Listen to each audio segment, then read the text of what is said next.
अस्सलाम वालेकुम, मैं हूं फैसल तारड़। 24 अप्रैल जुमे के दिन का आगाज हो चुका है। ईरानी न्यूज एजेंसी तस्नीम की जानब से यह दावा किया गया है कि ईरान के कैपिटल तेहरान पर हमला किया गया है और ईरानी उसे रोकने की कोशिश कर रहे हैं। दूसरी तरफ इसराइल से जुड़े हुए भी कुछ बड़े बयान सामने आए हैं। डोनाल्ड ट्रंप क्या करने जा रहे हैं? आज दिन को ही डोनाल्ड ट्रंप ने कह दिया था कि जितनी भी ईरानी कश्तियां हैं उनको तबाह कर दें।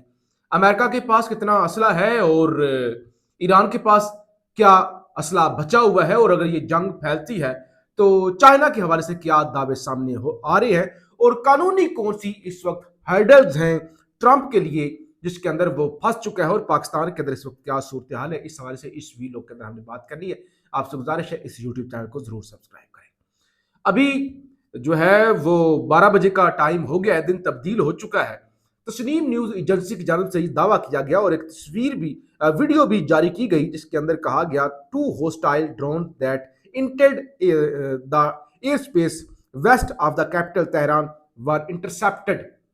बताया गया है कि 2 ड्रोन आए हैं और दोनों ड्रोन को इंटरसेप्ट कर लिया गया है। ये खबर आने की देर थी, पूरी दुनिया के अंदर शोर मच गया कि क्या बाकायदा अब जंग छिड़ गई है, क्योंकि उससे पहले खबर आ गई थी।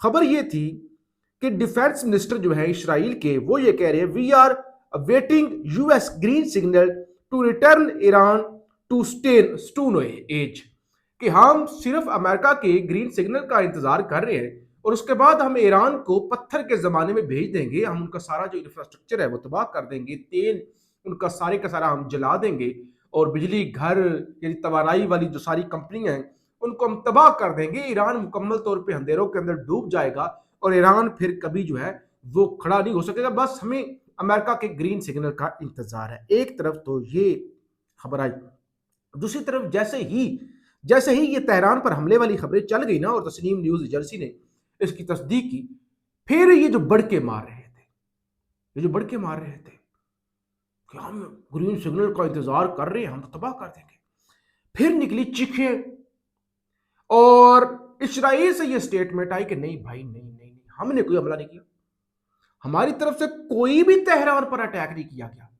जो भी हुआ है उनकी अपनी फजाई एक्सरसाइज है, चाहे किसी और जगह से ड्रोन है, हमने नहीं किया, हम पर हमला ना किया जाए। उसके पीछे वजूहात क्या है? वजूहात ये है, एक तो पेंटागन से, सीआईए से, मोसाद से ताल्लुक रखने वाले जितने भी एजेंट्स हैं, जो भी इतलात है, आलमी मीडिया है, वो ये रिपोर्ट कर रहा है कि अगर किसी को लग रहा था ना कि ईरान का असला खत्म हो गया तो वो बेवकूफ है। अभी भी ईरान के पास 50% से लेकर 60% तक असला मौजूद है। हो सकता है जो उनके बंकर तबाह हो गए थे, जो उनके लॉन्चर जमीन के अंदर धंस गए थे, उन्होंने उनको भी रिपेयर कर लिया हो, और हो सकता है इस वक्फे के दौरान ईरान ने अपनी जो कैपेसिटी है वो दोबारा बढ़ा ली हो और अपने आप को मुनज्जम कर लिया हो सकता है इस वक्फे के दौरान ईरान ने रशिया से मिसाइल ले लिया हूं, ड्रोन ले लिए हूं, चाइना से ले लिए हूं, तो लिहाजा इसको अंडर एस्टिमेट मत करें कि ईरान जो है वो लड़ नहीं सकता, उनके पास असला नहीं है। दूसरी तरफ अमेरिका की हालत बड़ी पतली है, यानी अमेरिका का जो नुकसान हो चुका है या जो पूरे खित्ते के अंदर इंटरसेप्टर उन्होंने लगाए हुए थे, वो बताया ये जा रहा है कि उनकी कमी जो है वो अगले 30 सालों में नहीं पूरी हो सकती, और अमेरिका ने अपना कुछ 45% तक बताया जा रहा है कि असला इस्तेमाल भी कर दिया है। और फिर इसराइली फौज और इसराइली जो मीडिया है वो ये रिपोर्ट कर रहा है कि इसराइल के एक तो जो उनका आयरन डोम था वो कमजोर हो गया है, दूसरे नंबर पे उनके पास इतने इंटरसेप्टर ही नहीं है, इतने इंटरसेप्टर नहीं है कि वो ईरान के सारे मिसाइल रोक पाए। लिहाजा अगर हमला होता है तो फिर इसराइल के अंदर तबाही होगी, और वो तबाही हकीकी होगी और यकीनी होगी। लिहाजा हमें बढ़ के तो मारनी चाहिए, लेकिन इस जंग से अवॉइड ही करना चाहिए। अच्छा, फिर एक और नैरेटिव पिछले कुछ दिनों से चल रहा था, खबरें आ रही थी कि ईरान के अंदर हो गया बगावत।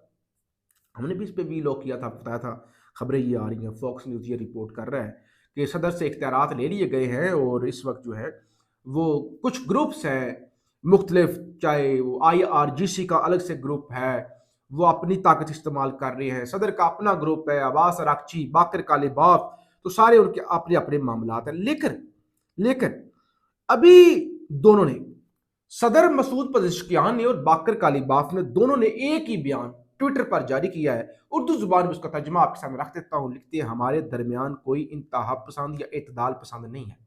कि हम कहें कि जो IRGC वाले हैं, सुप्रीम लीडर वाले हैं, वो इंतहा पसंद है और बाकी अब्बास अरागची या सदर जो है वो एतदाल पसंद है। उन्होंने कहा हम दोनों एक जैसे हैं, हम सब ईरानी और इनकलाबी हैं।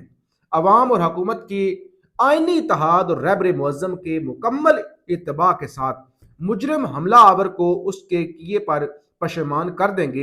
एक खुदा, एक रहबर, एक कौम और एक ही रास्ता है, और वो है जान से अजीज तर ईरान की फतह का रास्ता। मैंने कहा भाई हम एक पेज पर हैं, हम ना इंतहा पसंद है ना इतदाल पसंद है, हम इनकलाबी हैं, हम जान निछावर करने वाले हैं और हम जान की बाजी लगा जाएंगे। तो उन्होंने बड़ा वाजिया दोनों ने पैगाम दे दिया, बाकर कालीबाफ साहब ने भी, मसूद पज़ेश्कियान साहब के लिए भी, कि हमारे दरमियान कोई भी डिवाइड मौजूद नहीं। अच्छा, फिर एक और खबर सुनिए। नुसरत जावेद साहब से जो सहाफ़ी हैं वो ये दावा कर रहे हैं, कहते हैं कि अमेरिका के अंदर एक कानून है और कानून ये है कि अगर कोई अमेरिकी सदर जंग छेड़ देता है तो उसके पास ये इख्तियार होता है कि 60 दिन तक किसी भी मुल्क के साथ जंगी हालत के अंदर वो रह सकता है। कहते हैं इसके बाद फिर 60 दिन गुजरने के बाद वो कांग्रेस को खत लिखता है कि फलां वजूहात की बुनियाद पर 30 दिन मजीद जंगी हालत में रहने की मोहलत मांग रहा हूं। ट्रंप के 60 दिन 1 मई को पूरे हो रहे हैं और उसके बाद ये कांग्रेस को खत लिखेगा कि मैं अफवाज वापस बुलवाने के लिए 30 दिन मांग रहा हूं, यानी मजबूरी हो जाएगी, मजबूर हो जाएगा। ट्रंप के पास 1 मई तक टाइम है और उसके बाद मैक्सिमम जो टाइम है ट्रंप के पास वो 1 हफ्ते का है। और उसके बाद ट्रंप का दौरा भी शेड्यूल है चाइना के लिए। तो ट्रंप चाहता है कि फौरी तौर पे ये मामला निबट जाए और ऊपर से मिड टर्म का जो एक प्रेशर है।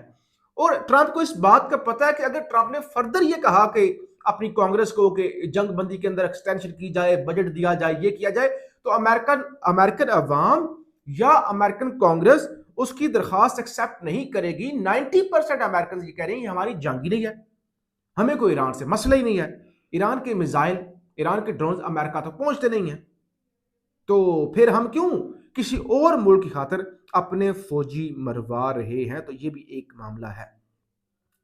बहरहाल चीजें खराब हैं, अबनाए हुर्मुज बंद है, दुनिया की मैशत पर प्रेशर बढ़ रहा है। अच्छा, इस वक्त एक और काम होना चाहिए, अबनाए हुर्मुज खुले या ना खुले, ईरान और अमेरिका को मिलकर मुज़ाकरात करके कम से कम इस्लामाबाद खुलवा देना चाहिए कि इस्लामाबाद लोगों पर रहम करे। रावलपिंडी इस्लामाबाद करोड़ों लोग रहते हैं, जीना मुहाल है। ठीक है, मेहमानों ने आना है, ठीक है, सफारतकारी बड़ा पाकिस्तान का पॉजिटिव रोल है, सौरतकारी कर रहे हैं हम अमेरिका के लिए, चले ठीक है, हम कह रहे हैं कि अमन के लिए हम काम करें, अमन के लिए भी कर रहे हैं, बाकी दुनिया भी करना चाहती है, लेकिन ठीक है, हम फ्रंटमैन बने हुए हैं डोनाल्ड ट्रंप के, लेकिन इतनी जो है वो लोगों के साथ ज्यादती जो है वो नहीं होनी चाहिए। बहरहाल सिचुएशन बड़ी ख़राब है, हालात ख़राब हो सकते हैं और इसराइल पर तोल रहा है, धमकियां लगा रहा है।